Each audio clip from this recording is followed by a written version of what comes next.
Break के बाद स्वागत है आपका। यूपी बीजेपी को आज नया अध्यक्ष मिल गया है।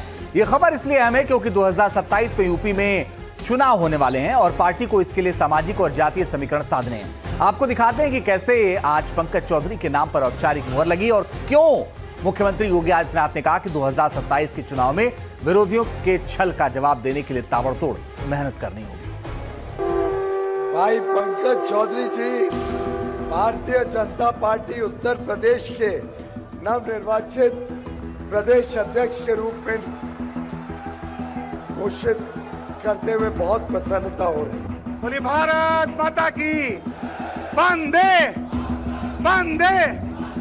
विरोधी के पास इतनी ताकत नहीं है, लेकिन याद रखना विरोधी चाहे कैसे भी हो, उस विरोधी के छल और छद्म का जवाब देने के लिए आपके पास उतना ही सामर्थ्य होनी चाहिए, उतना ही शौर्य और उतना ही तेज भी होना चाहिए। सियावर रामचंद्र भगवान के, भारत माता के वंदे, नमः पार्वती पतिये हर हर। यूपी में चौधरी का आधार, बीजेपी का प्लान 27 तैयार। लंबे इंतजार के बाद उत्तर प्रदेश बीजेपी को नया नेतृत्व मिल गया। महाराजगंज से 7 बार के सांसद और केंद्रीय मंत्री पंकज चौधरी को प्रदेश बीजेपी की कमान मिली। लखनऊ में बीजेपी ने इस मौके पर मेगा इवेंट का आयोजन किया। यूपी बीजेपी के नए अध्यक्ष के रूप में केंद्रीय मंत्री पंकज चौधरी की ताजपोशी हो गई है। पंकज चौधरी के नाम का ऐलान होते ही समर्थकों में खुशी की लहर दौड़ गई। उत्तर प्रदेश की इस नई यात्रा के लिए एक नए कैप्टन के रूप में पंकज जी हमारे सामने आ गए हैं और साथ साथ अब हमें आगे की कार्यक्रम की यात्रा, जिसके बारे में यहां पर दोनों हमारे डिप्टी सीएम ने भी कहा, याद करना। इस मौके पर मुख्यमंत्री योगी आदित्यनाथ से लेकर यूपी के दोनों डिप्टी सीएम ने पंकज चौधरी को बधाई दी। सीएम योगी ने अपने उद्बोधन में कार्यकर्ताओं से यूपी में जारी एसआईआर के कार्यक्रम में अपनी सक्रिय भूमिका निभाने की अपील भी की। हमें इस समय उसको देखना होगा, ये भी फर्जी हुआ है। नाम कहां से? पश्चिमी, यानी उसमें दिनेजागपुर, नौगांव असम, और मतदाता बने हैं संभल में। क्या मतलब है?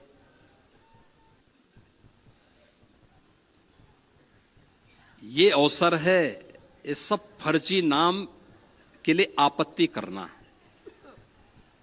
हर बूथ से आपत्ति दर्ज होनी चाहिए फर्जी नामों के लिए। सीएम योगी ने साफ कर दिया कि 2027 के चुनाव में विरोधियों के छल से प्रदेश को बचाने के लिए कार्यकर्ताओं को दिन रात मेहनत करनी होगी। आपके सामने विरोधी के पास इतनी ताकत नहीं है, लेकिन याद रखना विरोधी चाहे कैसे भी हो, उस विरोधी के छल और छद्म का जवाब देने के लिए आपके पास उतना ही सामर्थ्य होनी चाहिए, उतना ही शौर्य और उतना ही तेज भी होना चाहिए। और शौर्य और तेज के लिए आपको जगाने के लिए भी आज मैं इस मंच का उपयोग करना चाहूंगा। इस दौरान सीएम योगी ने समाजवादी पार्टी का बिना नाम लिए अखिलेश यादव पर निशाना साधा। योगी ने कहा कि 2017 से पहले यूपी में बिजली सबसे बड़ी समस्या इसलिए थी क्योंकि पिछली सरकारों ने इस काम पर ध्यान ही नहीं दिया। पहले बिजली नहीं आती थी क्योंकि 17 के पहले जो लोग प्रदेश की कमान जिनके हाथों में थी वे अंधेरे में रहने के व्यस्त थे, क्योंकि डकैती तो अंधेरे में ही पड़ती है, इसलिए बिजली नहीं दी जाती। जाहिर है 2027 के चुनाव में अब कम समय बचा है, लिहाजा बीजेपी और सीएम योगी खुद पार्टी की यूपी में हैट्रिक के लिए लगातार युद्ध स्तर पर तैयारियों में जुटे हैं और माना जा रहा है कि पंकज चौधरी की ताजपोशी से बीजेपी के मिशन हैट्रिक को नई रफ्तार नई ऊर्जा और नई ताकत मिलेगी। Bureau report, NDTV India. और पंकज चौधरी जिस बिरादरी से आते हैं, यूपी में उसकी कुल हिस्सेदारी 7 से 8% के बीच है और करीब 25 जिलों पर खासा असर भी है। यादव समाज के बाद पिछड़े वर्ग में इसकी सबसे मजबूत मौजूदगी भी है। क्या यही वजह है कि अखिलेश के पीडीए के जवाब में इसे बीजेपी का के फैक्टर माना जा रहा है? ये रिपोर्ट भी देखिए। भारत माता की।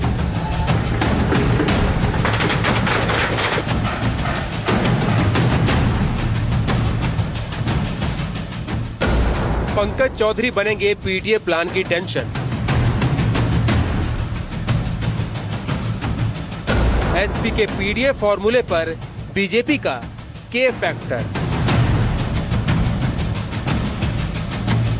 अखिलेश का पीडीए प्लान के खिलाफ बीजेपी का चौधरी दांव।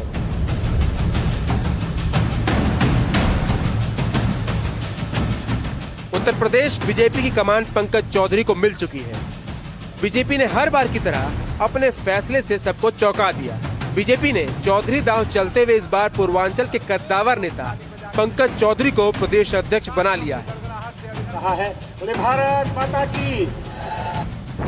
केंद्रीय मंत्री पंकज को यूपी का चौधरी बनाकर बीजेपी ने अखिलेश यादव को टेंशन में डाल दिया है। बीजेपी अपने इस फैसले से खिसके कुर्मी वोट को अपने पाले में लाने की कोशिश करेगी।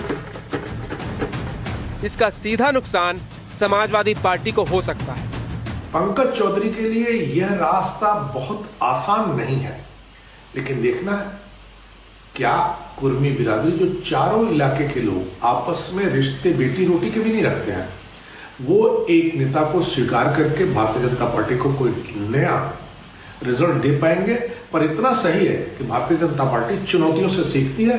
उसने एक बड़ी चुनौती स्वीकार की। पंकज चौधरी को प्रदेश अध्यक्ष बनाने के पीछे की वजह को अखिलेश यादव के पिछड़ा दलित अल्पसंख्यक यानी पीडीए फॉर्मूले की काट और ओबीसी वोट बैंक को फिर से साधने की रणनीति के तौर पर देखा जा रहा है। यूपी की राजनीति में यादव वोट बैंक के बाद कुर्मी समाज का प्रभाव लगातार बढ़ रहा है। समाजवादी पार्टी के जातीय समीकरण में कुर्मी समाज की अहम भूमिका मानी जा रही है। 2024 के लोकसभा चुनाव में बीजेपी और समाजवादी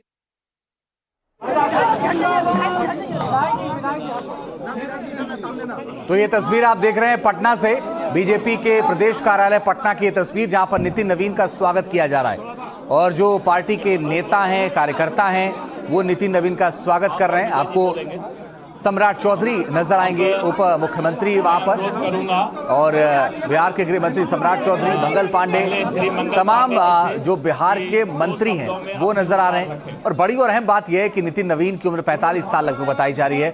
45 साल की उम्र में उन्हें बीजेपी का कार्यकारी अध्यक्ष बनाया गया है और उनका राष्ट्रीय अध्यक्ष बनना तय है। और जब वो प्रदेश कार्यालय पहुंचे तो उनके स्वागत के लिए तमाम कार्यकर्ता वहां पर जुटे थे। ढोल नगाड़ों के साथ उनका स्वागत हुआ, आतिशबाजी हुई और आज ही देखिए बीजेपी को प्रदेश अध्यक्ष मिला और देश को बीजेपी का राष्ट्रीय अध्यक्ष भी एक तरीके से मिल गया है, क्योंकि कार्यकारी अध्यक्ष के तौर पर उनका कार्यकाल शुरू हो गया है, आज से ये लागू हो गया है। लेकिन हम लोग बोलेंगे। अब बीजेपी के प्रदेश कार्यालय की तस्वीरें हैं जो ये दिखा रही हैं कि किस तरह नितिन नवीन का स्वागत किया गया। और सड़क निर्माण मंत्री हैं फिलहाल बिहार सरकार में, और अब माना यह जा रहा है कि उनका नया सफर शुरू हो रहा है और यहां से उनके नए सफर की शुरुआत हो रही है।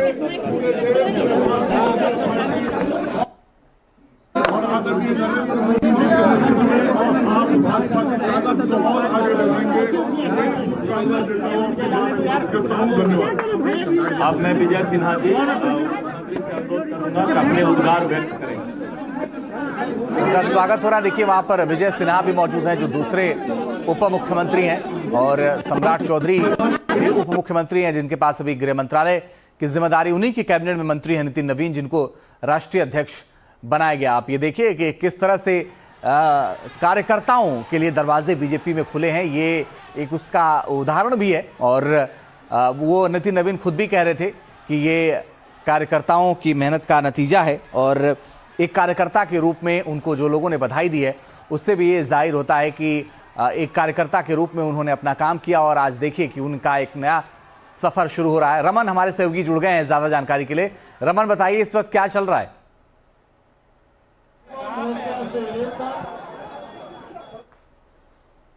इस वक्त हम भारतीय जनता पार्टी के प्रदेश कार्यालय में मौजूद है और ये सीधी तस्वीर हम आपको पटना बीजेपी दफ्तर से दिखा रहे हैं। इस वक्त बिहार के उप मुख्यमंत्री और गृह मंत्री सम्राट चौधरी जो है वो एड्रेस कर रहे हैं और नितिन नवीन के साथ साथ तमाम जितने नेता है बिहार भाजपा के वो इस वक्त मंच पर है। लेकिन एक बहुत बड़ा क्षण है, महज 45 साल की उम्र में दुनिया की सबसे बड़ी पार्टी के राष्ट्रीय कार्यकारी अध्यक्ष नितिन नवीन को नियुक्त किया गया है। 5 बार से बांकीपुर से विधायक है और बांकीपुर से लेकर बीजेपी हेडक्वार्टर दिल्ली तक का सफर इन्होंने तय किया है। इनके पिता भी भारतीय जनता पार्टी में थे, वो भी विधायक रह चुके हैं। बड़े बड़े पोर्टफोलियो बिहार सरकार के कई सारे बड़े विभाग पिछले 5 सालों से नितिन नवीन के पास है। लेकिन जिस तरीके से छत्तीसगढ़ के प्रभारी थे, छत्तीसगढ़ में भी बड़ी जीत पार्टी को इन्होंने दिलाया। उसके बाद चलिए रमन, आप बने रहिए, हम लौट रहे हैं आपके पास। सम्राट चौधरी इस वक्त उनको बधाई दे रहे हैं, वो भी सुन लेते हैं क्या कह रहे हैं। जो सरकार में काम आपने किया, जिसको राष्ट्रीय स्तर पर पूरे राष्ट्र में भारतीय जनता पार्टी को आगे बढ़ाने का काम कीजिए। मैं धन्यवाद देना चाहता हूं फिर से प्रधानमंत्री जी को और राष्ट्रीय अध्यक्ष को। अब सभी लोग कृपया नीचे उतर जाएं। एक बार सभी कैमरामैन और जो पत्रकार हैं कृपया नीचे उतर जाएं। आदरणीय नितिन नवीन जी आप लोग को संबोधित करेंगे। आप लोग नीचे उतर जाएं, सभी लोग पहले नीचे उतरे, सभी संबोधित करेंगे। आप लोग सभी नीचे उतर जाएं क्योंकि पीछे के लोगों को दिखाई पड़ेगा। सभी लोग नीचे उतर जाएं, सभी लोग नीचे उतर जाएं, सभी लोग नीचे उतर जाएं। तब आदरणीय राष्ट्रीय कार्यकारी अध्यक्ष जी आप लोग को सब। तो देखिए चंद मिनटों में कैसे कद बढ़ गया नितिन नवीन का और अब ये कहा जा रहा है कि नितिन नवीन भी बोलेंगे तो देखते हैं कि क्या कुछ कहते हैं। लेकिन रमन हमारे साथ बने हुए। रमन, सब लोग बधाई दे रहे हैं, अब तो वो उन्हीं के बीच से राष्ट्रीय अध्यक्ष हो गए, उन्हीं की कैबिनेट में काम करते करते अब राष्ट्रीय अध्यक्ष का एक सफर शुरू हो रहा है उनका।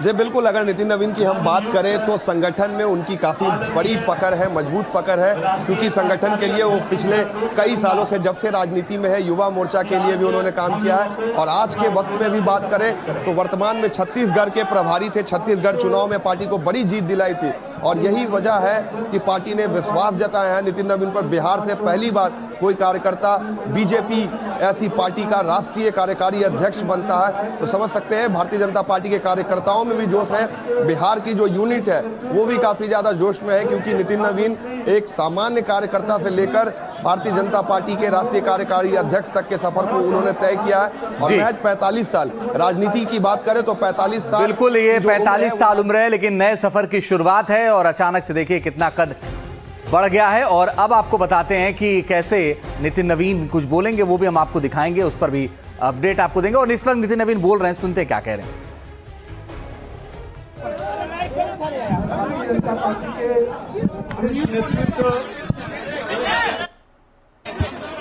यशस्वी प्रधानमंत्री श्री नरेंद्र मोदी जी को बहुत बहुत आभार व्यक्त करता हूँ कि उन्होंने